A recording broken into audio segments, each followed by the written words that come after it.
خۆش هاتنەوە بۆ چاوی واشنگتن. لەشکری تورکیا و هێزە سەر هەڵداوە سووریاییەکانی سەر بە ئەنکەرەن ڕۆژی یەکشەممە چوونە ناو شاری کوردنشینی ئەفرینەوە کە لە ژێر کۆنتترۆلی یەکینەکانی پاراستنی گەلدا بوو واتەیە پەگا. دوای هەشت هەفتە لە هێرشی ئاسمانی و زەمینی تورکیا و هاوپەیمانەکانی توانیان بچنە ناوشاری ئەفرینەوە و ئاڵای تورکیا لە ناوجەرگەی شارەکەدا هەڵکان. شەڕ لە ناوچەکانی ئەفرین کە پێشتر ناوچەیەکی ئارام بوو وهای کردووە دەواازەی بەرەیەکی تری شەڕ لە ناو قەیرانی ناوخۆیی سووریادا بکاتەوە. ئەفرین شەیر مەرکەزی تەواوی ناوجەرگەی ئەفرین لە کاتژمێر 8:30 سەر لە بەیانیە ڕۆژی یەکشەممە کەوتە دەستی لەشکری سووریای ئازاد کە هێزە چەکدارەکانی تورکیا پشتیوانی دەکات. سەرۆکی تورکیا ئاگاهیش دەدا کە هێزەکانی وڵاتەکەی دەست دەکەن بە کێماڵکردنی ناوچەکە و ناوشاری ئەفرینیش.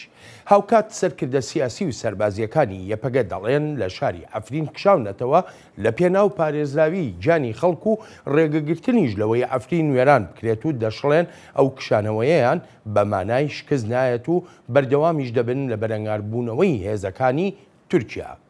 ئاندرۆ پستۆلۆ پسپۆری کاروباری ڕۆژهەڵاتی ناوەڕاست میوانی چاوی واشنگتنە. ئەندرۆ سپاس بۆ ئامادەبوونت. زۆر سپاس بەڵێن. گوێمان لە سەرۆکی تورکیا بۆ ئاماژە بەوە دەکا لەشکری تورکیا و هەروە هێزەکانی سووریای ئازاد پێکرا ناوشاری ئەفرینیان کۆنتترۆل کردووە.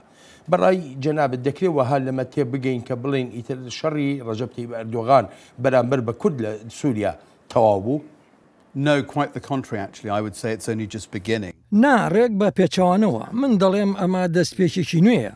ئەوەی ئێستا ڕوودەدات بەڕاستی سەرکەوتنێکە بۆ لەشکری تورکیا و پاشەکشەیەکی گەورەشە بۆ بزوتنەوەی کورد لە سووریادا و سەرکەوتنێکی بێوێنەشە بۆ رووسیا و رووسیا بەم ڕووداوانە زۆر خۆشحاڵە چونکە توانیان قەیرانێکی تر لە نێوان تورک و کورددا دروست بکەن لە نێوان تورکیا و ئەمریکا. تورکیا و یەکێتی ئەوروپا ڕیزەکانی نێو هاوپەیمانەتی دژە داعش هاوپەیمانەتی دژە ئەسەد تێک دەدەن. سەرکەوتوویەکی گەورن لەم ڕەوشەدا پێشم وایە ئەمانە دەبنەمایی بەهێزکردنی لەشکری تورکیا و دەوڵەتی تورکیا. هەر بۆیە هەنگاوی داهاتوو فشاری زیاتر دەبێت یەپەگە و هەسەدە و یەپەدە و تەفدەم و هەروەهاش بزوتنەوەی کورد لە سووریادا تا لە منبج بکشێنەوە و بگەڕێنەوە بۆ ڕۆژهەڵاتی ڕووباری فرات. لەوانەشە ئەمریکا فشاریان بخاتە سەر تا ئەوە بکەن. لە کاتێکدا ئەردوغان هەڕەشەی چوونە ناو شەنگال و کۆبانی دەکات ئەمانە کردەیەکی درێژخایەن دەبن و لە هەردوو ڕوان گەی لەشکری و سیاسیشەوە زۆر قورستر دەبن. پێم وایە بەم زوانە هەندێک جموجوڵ دەبینین بە ئاراستەی منبزدا. کێشەیەکی تریش ئەگەر و نەگەری مانەوەی تورکایە لەو ناوچانە.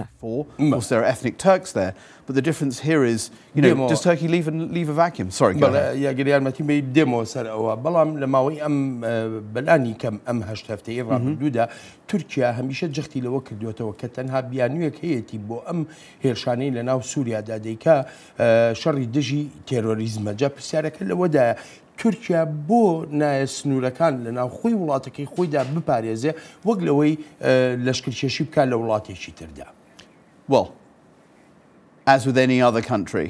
وەک هەر وڵاتێکی تر ئەوەی تورکیا بە هۆکار دەیبینێت مەرج نییە لایەکی تر بەو شێوەیە بیبینێت. ئەوەی جێی گرنگیە لە ئەفرین ئەوەیە بەشێک بووە لە سووریا کە ئارامی و ئاشتی تێدا بووە و پێشوازی لە پەنابەرانی ناو سووریا کردووە ینی ئەو پەنابەرانی کە نەیانویستووە بچنە ناو تورکیاوە. جا ئەوە لە بەرژەوەندی تورکیا دەبوو ئەگەر ڕەوشی ئەفرین وەک خۆی بهێشتایەتەوە چونکە بەهۆی ئەو سەودایی ئەمریکا لەگەڵ پەیەدە و هەسەدەدا کردوێتی هیچ هێرشێک لە ئەفرینەوە نەکراوەتە سەر تورکیا. جا بەڕاستی پرسیارەکە ئەوەیە تورکیا بۆ ئەم بیانوە بەکاردەهێنێت. وەڵامەکەش ئەوەیە سووریا لە پەرێشانیدایە وەک دەوڵەت مردووە ینی وەک دەوڵەت هیچ مانایەکی نەماوە و هەریەک دێت و بەرژەوەندی خۆی دەیەوێت دەیسەپێنێت. کێشە سەرەکیەکە ئەوەیە لە وەتای ساڵی 2011ەوە ئەمریکا ئامادەیی ئەو تۆی نییە و ئەمەش بۆشاییەکی دروست کردووە و ئێران و ڕووسایی بردووەتە ناوەوە و تورکیاش دەچێتە ناوەوە. ئەمەیە کێشە بنچینەیەەکە. تا ئەو کاتەی ڕێبەرایەتێکی ئەمریکایی دەبێت یان ئەوروپایەکان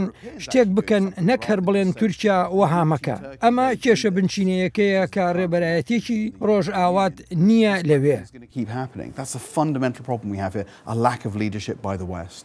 باشە بەڕای تۆ ئەمریکا ئێستا تورکیا کردوێتی و ئەم ڕۆژە نوێیە رووسیا ئەمریکا ئێران یا هەر وڵاتێکی تر کە لەو ناوچەیەدا هەبێ قەیرانی ناوخۆیی سووریا ئەباتە قۆناغێکی ترەوەیان نا. Yes, this is absolutely another stage of the Syrian war. You're absolutely right to say that. بەڵێ بێ هیچ چەندوچوونێک ئەمە قۆناغێکی تری شەڕی سووریا هەیە. قسەکەت زۆر ڕاستە. لە ساڵی 2011دا زۆر باشم لە یادە کە ئەمە دەستی پێکرد شەڕی گەلانی سووریا بوو بۆ ئازادی دژی ڕژێمێکی دیکتاتۆری و بەداخیشەوە وڵاتانی ڕۆژئاوا هەر بینەر بوون و دەیانگوت نایانەوێت بەشدار بن تێیدا. ئێستا ڕەوشێکی ناهەموارە لە سووریادا و دەستگرتنە بەسەر ناوچەکاندا وەک ئەوەی گەڕابێتەوە سەدەکانی 90 و 20 و شێوازی سیاسەتی کۆنی دەست بەسەرداگرتنە وەک ئەوەی گاردیان لە زاری سیاسێکی وڵاتانی ڕۆژئاواوە نووسی بووی یاسانیە و سنووردارکردنی ژنیە جا بەداخەوە ئەمەیە کە ڕوودەدات. پێم وایە ئەوەی ئێستا دەیبینین قایلبوونی ئەنکەرەیە بەوەی کورد لە باکووری ڕۆژهەڵاتی سووریادا هەبێت بەڵام کۆنتترۆلی هیچ سنوورێکی لەگەڵ تورکیادا لە دەستدا نەبێت. ناشیەوێت کورد هیچ دەسەڵاتێکی ڕاستەقینەی لە سووریادا هەبێت. ئەمەش یانی شەڕی دژی داعش و ئەسەد دەبێتە پلە دوو یان سێ و زۆر بە گرنگ نامێنێتەوە. لێرا پێم بڵێ حکوومەتی سووریا چ جۆرە هەڵوێستێکی دەبێت دەتوانێت چی بکە؟ That's a very interesting question. So the Syrian government is obviously battling for survival. ئەمە پرسیارێکی گرنگە. حکومەتی سووریا شەڕی مانەوەی خۆی دەکات. ئالەم قۆناغە نوێدا کە بەباشی ناودێرت کرد و قۆناغێکی جیاوازە حکومەتی سووریا دەرفەتەکە دەخۆزێتەوە تا دەسەڵاتی خۆی جێگیر بکاتەوە و زۆرێک لە ناوچەکانی وڵاتەکە بخاتەوە ژەڕکێفی خۆی کە تورکیاش هێرشی کرد سووریا میلیشیایی نات. ئەمەش شتێکی بچووک بوو بەرامبەر ئەو هێزە شتێکی ئەو تۆ نەبوو تا بگوترێت یارمەتی دەربووە. هەر تەنها بۆ ئەوە بوو بگوترێت سووریا دەسەڵاتی هەیە. هەر بۆیە ئەوەی دەیبینیت هێرشە درندانەکان و ئەنجامدانی تاوانەکانی جەنگە لەگەڵ یارمەتیەکانی رووسیا و ئێراندا لە غوتەی ڕۆژهەڵات. بۆ لەمە دوا شتی ئاوەها زیاتر دەبینرێن. یەکێک لە شتەکانی تریش کە چاوەڕوان کراوە ئەوەیە حکومەتی سووریا ڕێکەوتنێک لەگەڵ کوردی سووریادا بکات کە ئێستا هەز دەکەن لەلایەن ئەمریکاوە فرامۆش کراون. لەبەر ئەوە دەشێت بە ئەگەری ڕێکەوتنێکی ئاوەها قایل بن. کێشە گەورەکەشەوەیە هێشتا داعش لەوەیە و لەوانەشە سەر هەڵبداتەوە. ISIS is still there. ISIS will come back. اینجا من حەزبەکرد لەسەرەوە لێو پرسم هەڵبەتە پێشتری وڵاتە یەکگرتوەکانی ئەمریکا بەردەوام جەختیان لەوە کردوێتەوە کە سەرنجەکان نابێت لەسەر شتەکانی تر دابشن شتە سەرەکیەکە مەبەستمە ئەویش کە شەڕی داعش بووە. پێشتر پەنتاگۆن دەمڕاستی پەنتاگۆن لێدوانی تایبەتی هەیە لەسەر ئەو هەوڵانی کە لەگەڵ تورکیا داوێتی و هەروەها چۆن گرنگە کە بەردەوام بن لە شەڕی داعشدا با بە پێکەوە جۆمان لێ بێ و دەگەڕێمەوەلات.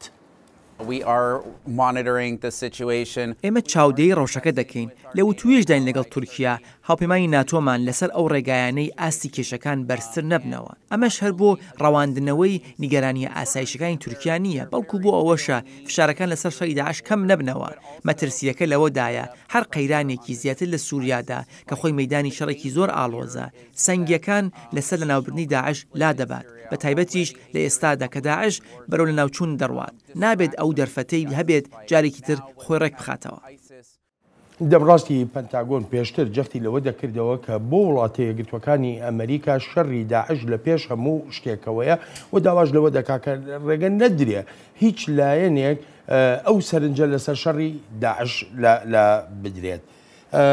وڵاتە یەکگرتوەکانی ئەمریکا ئەندرۆ زۆر هەوڵیدا لەگەڵ تورکیایە ینی هەروەکو جۆشمان لێبوو دەمڕاستی پەنتاگۆن ئاماژە بەوە دەکا کە دەڵێ لەسەر هەموو ئاستەکان و توێژ لەگەڵ تورکیادا هەیە بۆ ئەوەی ڕێگە بگرێت لەوەی جارێکی تر داعش سەر هەڵبداتەوە هەر هەنگاوێک بە پێچەوانەی شەڕی داعشەوە بێ سەر هەڵدانەوەی داعشی بەدوادا دێ. تورکیا بۆ بەگوێی ئەمریکای نەکرد. Well, because that's a very good question, because frankly it's not a priority for them. ئەمە پرسیارێکی باشە چونکە بەڕاستی شتێکی سەرەکی نییە بۆیان هەر لە سەرەتاوە کە ڕێبەرایەتیەکی ئەمریکا و هاوپەیمانە ئەوروپایەکانی نەبوو لەوێ هەر لە سەرەتاوە خواستیان نەبوو بەشداریان هەبێت ینی وەک عێراق ئەگەر لە هەشتاکاندا شتێکمان بکردایە دواتر ڕەوشەکە خراپتر نەدەبوو ئەگەر ڕەچاوی ژینۆسایدمان بکردایە ئەوە جارێکی تر ڕووی نەدەدایەوە نەبوونی ئەو ڕێبەرایەتیە بوونی ئەو بۆشاییە ینی چوونەناوەی زلهێزەکان بە کارنامەی خۆیانەوە و بێگومانیش وەکی ئێمە نابێت نکوڵی ناکرێت لەوەی تورکیا زیانی هەبووە لە دۆسیەی داعشدا بەڵام سیاسەتی تورکیا بەرامبەر سووریا هەڵەیەکی زۆر گەورە بوو چونکە دەرفەتی دا بە داعش بنکە بۆ خۆی پێک بهێنێت لە بیرمان نەچێت داعش هۆکاری تێکچوونی پەیوەندیەکانی نێوان تورکیا و یەکێتی ئەوروپایە جا ڕاستێکە ئەوەیە بەبێ ئەو ڕابەرایەتی باسم کرد بەبێ ئەوەی ئەمریکا بە تورکەکان بڵێت ئێمە ئەمەمان دەوێت و ئێوەش پێویستە وەها بکەن جا ئەمەیە نەکردنی ئەو شتانە وەهایان کرد تورکیا خۆی بیر لە نیگەرانیەکانی خۆی بکاتەوە وەک تۆ بەڕاستی وتت ئەمە قۆناغێکی نوێیە لەم شەڕەدا کە 7 ساڵی تەواو کردووە و 7 ساڵی تریشی دەوێت.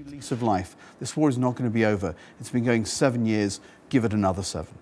باشە ئەندرۆ لە 20 مانگی یەکەوە کە تورکیا دەستی کرد بەم هێرشانە هێرشی ئاسمانی هێرشی زەمینی کۆمەڵی پێشەلکاری زۆر گەورەی ئەنجام داوە بە تایبەتی لە ناوچەی ئەفرین نە کۆمەلگای نێونەتەوەیی نە وڵاتە یەکگرتووەکانی ئەمریکاش تەنانەت لەسەر ئەو پێشەلکاریانە نهاتنە دەنگ هەر ئێستا پێش تۆزێک دەمڕاستی وەزارەتی دەرەوەی وڵاتە یەکگرتووەکانی ئەمریکا باز لەوە دەکا خەڵکێکی بێشمار لە شاری ئەفرینەوە دەردەچن بۆ خۆپاراستن لەو هێرشانەی تورکیا و لە بردومانی داهاتووی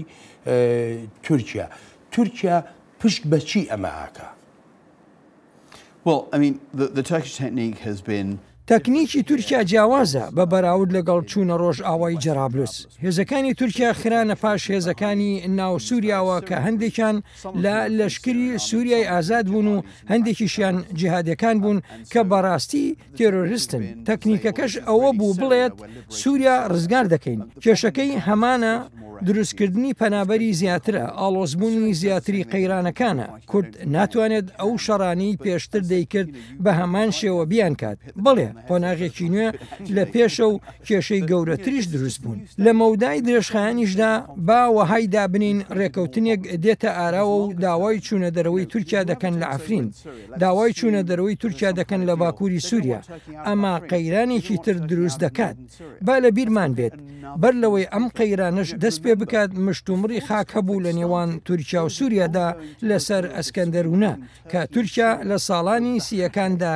داگیری کرد جا ئەمەیە تورکیا کێشەی تری خاکی بۆ ئایندا دروست کردووە جا دەگەڕێمەوە سەر خاڵە سەرکیەکە کە تۆ با قۆناغێکی نوێ ناودەری دەکەیت و منیش دەڵێم نەبوونی ڕێبەرایەتی و پێشم وایە ئەو ڕاگەیاندنانەی پەنتاگۆن و وەزارەتی دەرەوەش بەهایەکی ئەو تویان نییە چونکە هیچ شتێکی کۆنکرێتیمان نەکردو و بەشداریشیان نەبووە لەگەڵ کورد و نە لەگەڵ تورکیاشدا هەر بۆیە دەکەوینە بارێکی وەک ئەمڕۆوە کە دوو هاوپەیمانت هەیە و هەر بۆیە دەکەوینە بارێکی وەک ئەمڕۆوە کە هەردوو هاوپەیمانت هەیە و هەردووکیشیانت لە ناخۆشیدا جێهێشتووە. And they've ended up in this very strange position where you have two allies, because the Syrian Kurds are an ally and Turks are an ally of the United States, who are both unhappy. I mean, what kind of a party is it when everybody leaves unhappy?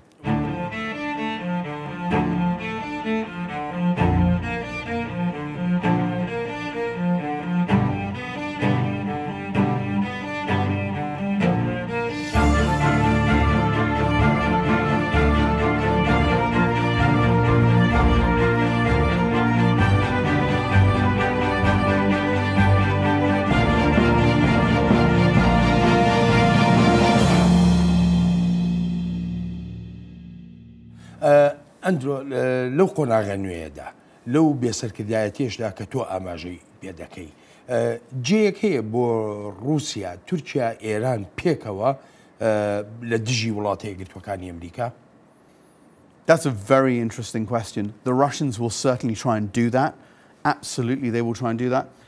ئەمە پرسیارێکی زۆر باشە بێ هیچ گومانێک رووسیەکان هەوڵی ئەوە دەدەن رووسیا زۆر زیرەکانە باڵی خۆی کێشاوە بەسەر ڕەوشەکەدا بۆ بەرژەوەندی خۆی یارمەتی ئێران دەدات و یارمەتی ئەسەدیش دەدات رووسەکان لەمەدا یارمەتی تورکیا نادەن زۆر بە ڕژدی پێشنیاز دەکەم بۆ هەر کەسێک لە تورکیادا بڕیار بەدەستە هەر بە ئاوردانەوەیەک لە پەیوەندیەکانی ئەم 1-2 سەدەیی ڕابردووی نێوان مۆسکۆ و ئەنکەرا تێدەگەن لەوەی رووسیا هەرگیز دۆستی تورکیا نەبووە هەر بۆیە بێ هیچ دوو دڵیەک رووسیا دەخوازێت وەها نیشانی تورکەکانی بدات ڕێکەوتنێکی سێلایەنە شیانی هەیە بەڵام لە کۆتاییدا تورکەکان دۆڕاو دەبن پێویستە گرێوی سەرێکی تورکیا بە شێوەیەکی تر بێت و هەر تەنها وڵاتە گرتوەکانی ئەمریکاش نەبێت بەڵکو لەگەڵ کوردی سووریاشدا بێت پێشتر وتوێش هەبووە لە نێوان حکومەتی تورکیا و کوردی سووریاشدا دەزانیت سەرکردایەتی کوردی سووریا کە ئێستا تورکیا دەخوازێت بیان داتە دادگا پێشتر چووە ئەنکەرە و وتوێژی لەگەڵکردن ئەوە شتێکی گەورە و ئەرێنی بوو پێویستە ئەو وتوێژانە دەست پێ بکەنەوە چونکە لە کۆتاییدا هەر ڕێکەوتنێکی نێوان تورکیا و کوردی سووریا خزمەتێکی زیاتر بە هەردوولایەن دەکات وەک لەوەی گوێ لە رووسیا و ئێران بگرن. They need to restart those kinds of talks because in the end a deal between Turkey and the Syrian Kurds will suit both of them much better than listening to the Russians and the Iranians. حەزەکەم پرسیارێک دەکەم لەسەر هەڵوێستی کۆنگرێسی وڵاتە یەکگرتوەکانی ئەمریکا کە بە تایبەتی بایەخێکی ئێجگار گەورەدا هەم بە شەڕی داعش هەم بە دۆسەی مافەکانی مرۆڤ هەم بە دۆسەی ئارامی و سەقامیگیری بەڵام بەرەوەی پرسیارەکە لێ بکەم من حەزەکەم بە یەکەوە گوێمان لە یەکێک لە سیناتۆرە دیموکراتەکان بێت لەم چەند ڕۆژەی ڕابردوودا چی باس کردووە. ئەوە زۆر گرنگە هەر زۆر گرنگە کۆمەڵگەی نێنەوەتەوەیی هەروەها وڵاتە گرتوەکانی ئەمریکا کورد بەجێ نەهێڵن لە ئێستادا زۆر نیگەرانم لەسەر ئەو ڕاپۆرتە هەواڵیانەی سەبارەت بە بەردەوامی هێرشەکانی تورکیان بۆ سەر کورد لە ناوچە سنوورەکانی تورکیا و سووریادا زۆر گرنگە ئەمریکا پشتیوانی ئەوانە بێت کە لە شەڕی دژی داعشدا پاڵپشتمان بوون نابێت فشارەکانی تورکیا وها بکەن کورد بەجێ بهێڵین هێزەکانی ئەمریکا کە لە سووریان زۆر باش دەزانن کورد چەندێک گرنگەوە و دەشزانم ئەو هێزانەمان نایانەوێت کورد جێبهێڵن نابێت لێرە لە واشنگتنیا لە وەزارەتی دەرەوە کەسێک هەبێت بریاری پشتکردنە ئەوانە بدات کە پاڵپشتمان بوون. ئەندرۆ گوێمان لە سیناتۆر ڤان هۆڵند بوو بەڕای تۆ کورد جێدەهێڵڕێت؟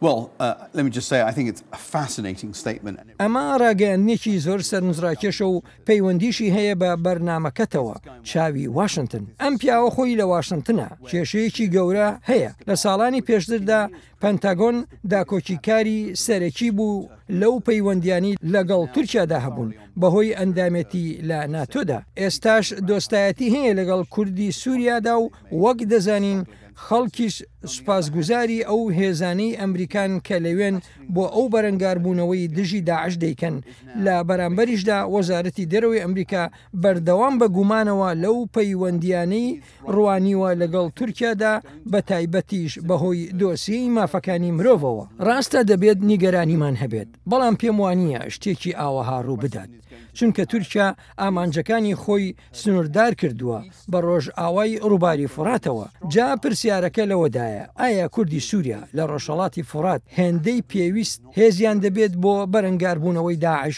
دەزانین کە ڕژێمی ئەسەد ڕشت نییە لە شەڕی دژی داعشدا داعش سوودێکی زۆری بۆ ڕژێمەکەی ئەسەد هەیە لەو ڕوانگەیەوەی ئۆپۆزیسیۆنی بۆ لاواز دەکات بە تایبەتیش ئەوەی لە لەشکری ئازادی سووریا ماوەتەوە تورکیاش بە هەمان شێوە لەشکری سووریایی ئازادی لاواز کردووە جا ئیتر نازانرێت ئەگەر ئەمریکا و تورکیا بگەنە ڕێکەوتنێک لەسەر کورد لە ڕۆژهەڵاتی فڕات وەک پەنتاگۆن دەیخوازێت بۆ لە ناوبردنی داعش چونکە داعش ئێستا لە باشووری ناوچە کوردیەکانە و پێویستە هێرشیان بکرێتە سەر تا لە ناو ببرێن.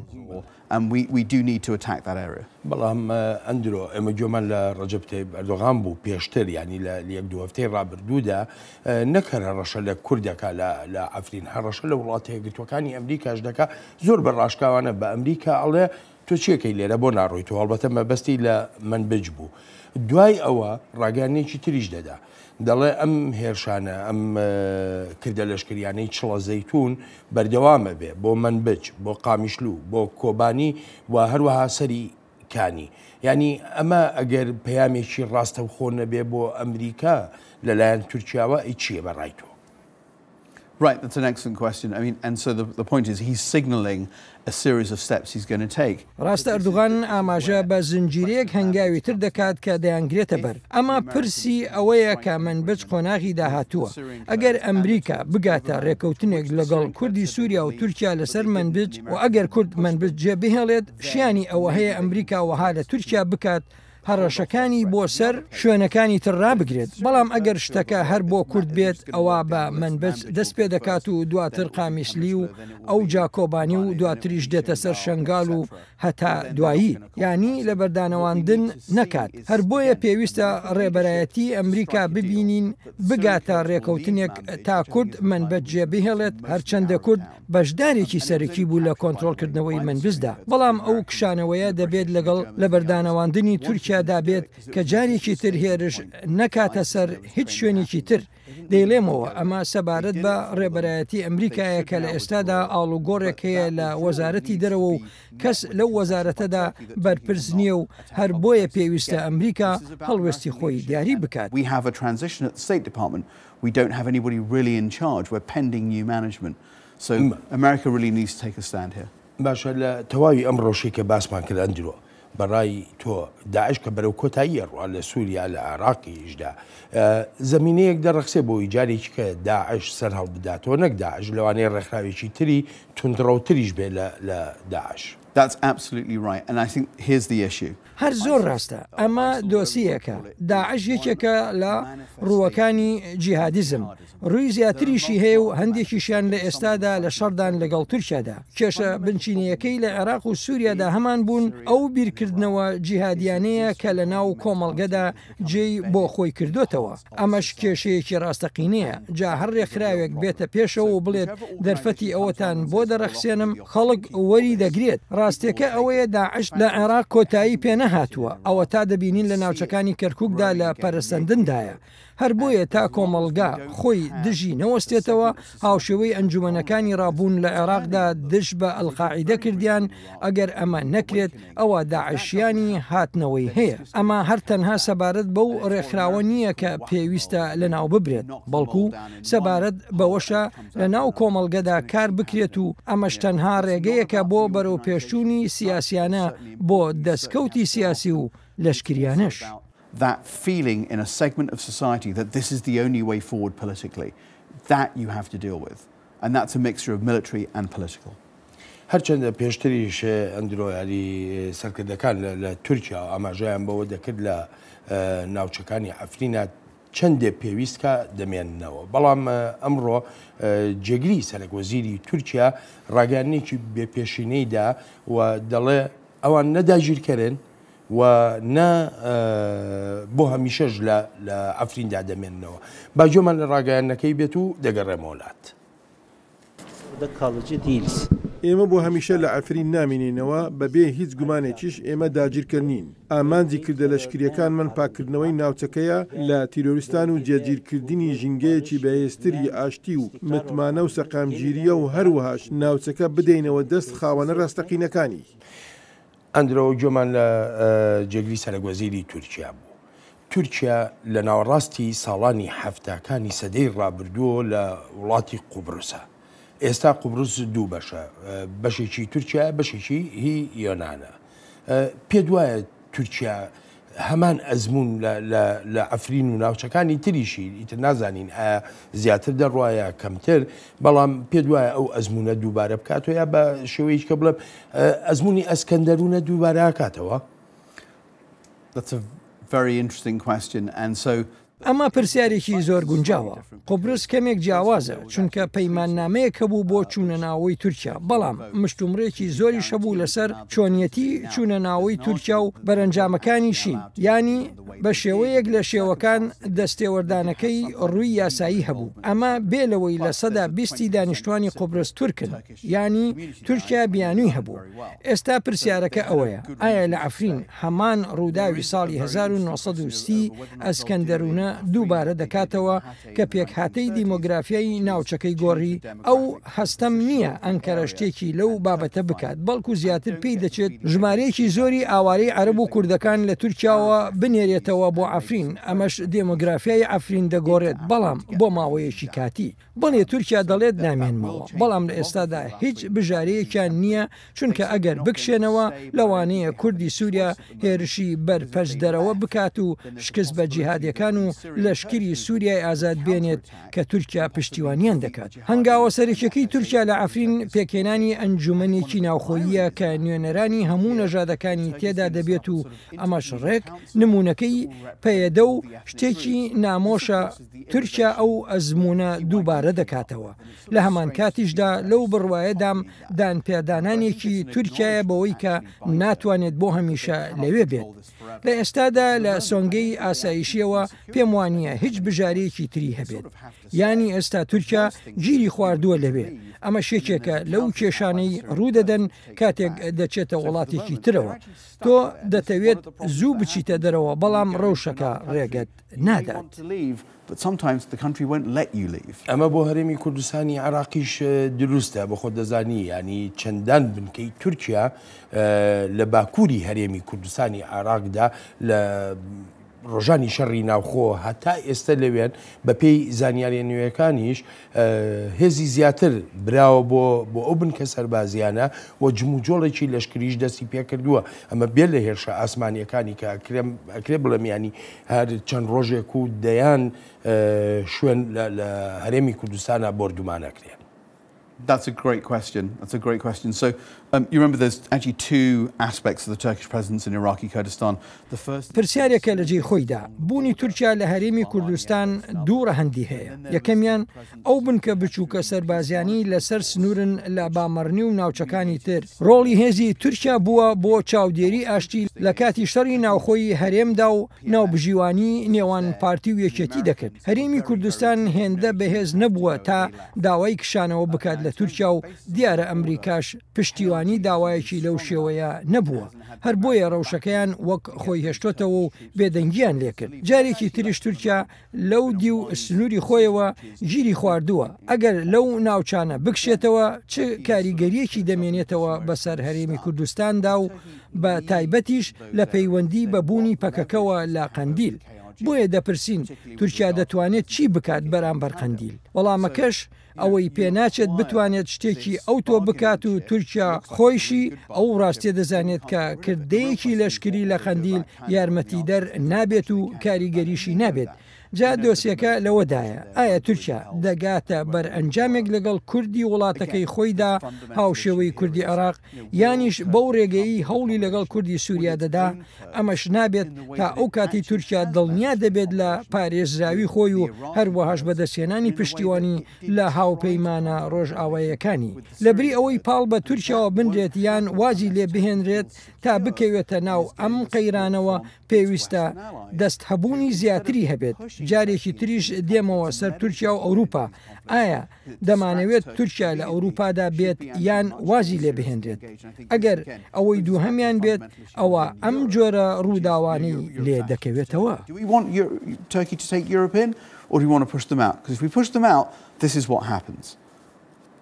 بە پرسیارێکیش لەسەر ئاڵوگۆڕی وەزیری دەرەوەی وڵاتە یەکگرتووەکانی ئەمریکا لێ بکەم بەڕای تۆ ئەگەر بێت و وەزیری نوێ دەست بەکار بێت سیاسەتی ئەمریکا بەرامبەر بە تورکیا هیچ گۆڕانێکی بەسەردادێ؟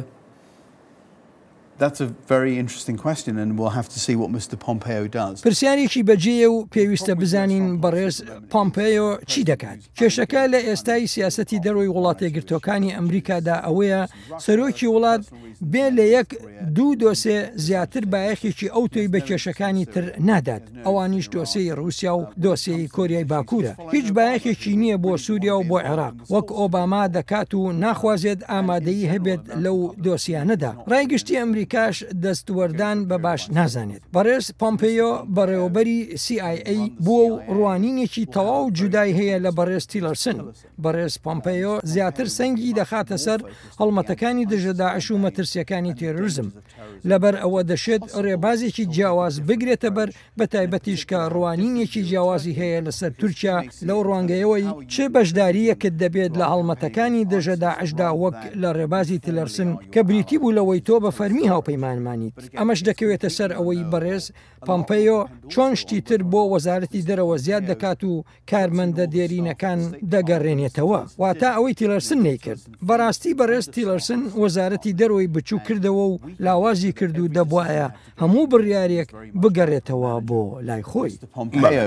is possibly going to staff the State Department, which means he'll be able to make decisions. We'll see. ئەندرۆ زۆر سپاس دەکەم بۆ بەشداریت لە چاوی واشنگتن.